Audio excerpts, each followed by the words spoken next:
Hello everyone, welcome to my channel. চলে এসেছি নতুন একটা রেসিপি নিয়ে। তোমরা আমাকে কমেন্টে বলেছিলে যে দিদি তরকার ভিডিও দাও, তো চলে এসেছি।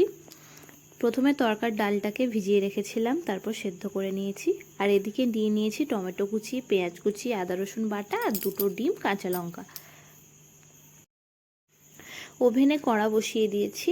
কড়া গরম হওয়ার পরে দিয়ে দিয়েছি সাদা তেল, আর ফোড়নের জন্য দিয়ে দিয়েছি শুকনো লঙ্কা আর 5 ফোড়ন। এরই মধ্যে দিয়ে দেবো কেটে রাখা পেঁয়াজ কুচিগুলি, দিয়ে ভেজে নেব।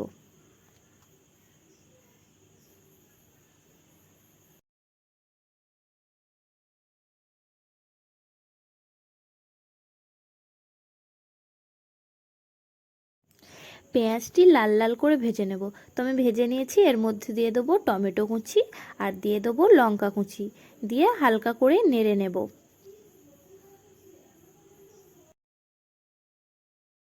টমেটোটা বেশি ভাজবো না, হালকা ভাজবো, কারণ টমেটোটা যদি গলে যায় তাহলে মশলাটা ভাজা হবে না ভালো মতো। টমেটো পেঁয়াজ বাটাগুলোকে সাইড করে মাঝখানটায় ফাঁকা করে একটু তেল দিয়ে দিয়েছি। তার মধ্যে দিয়ে দিয়েছি আদা বাটা আর রসুন বাটা, ভালো করে ভেজে নেব। এরপর দিয়ে দিলাম লঙ্কা গুঁড়ো, হলুদ গুঁড়ো আর নুন। মশলাটা ভালো করে ভেজে নেব। এরপর ডিম দুটো ভেঙে ভেজে নেব। আমি দেখতেই পাচ্ছ কড়ার এক সাইডে মশলাটা করে নিয়েছি আর এক সাইডে ডিমটা ভেজে নেব, তাহলে আর একটা জায়গা আর করতে হলো না। তোমরাও এভাবে ইজিভাবে করে নিতে পারো।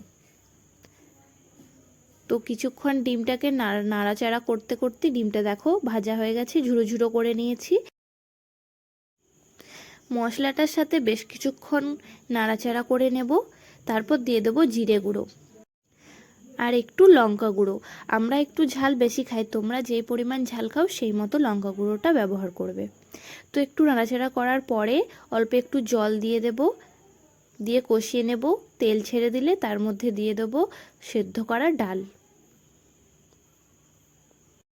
ডালটাকে মশলার সাথে নাড়াচাড়া করার পর কিছুক্ষণ ফুটিয়ে নেব। তারপর দিয়ে দেবো চিনি, আর লাস্ট দিয়ে দেবো তড়কা মশলা। আমি এখানে সানরাইজের তড়কা মশলা ব্যবহার করেছি, তোমরা তোমাদের পছন্দ মতো মশলা ব্যবহার করতে পারো। ব্যাস রেডি। এইভাবে খুব ইজি পদ্ধতিতে বানিয়ে ফেলতে পারো তড়কা রেসিপিটা।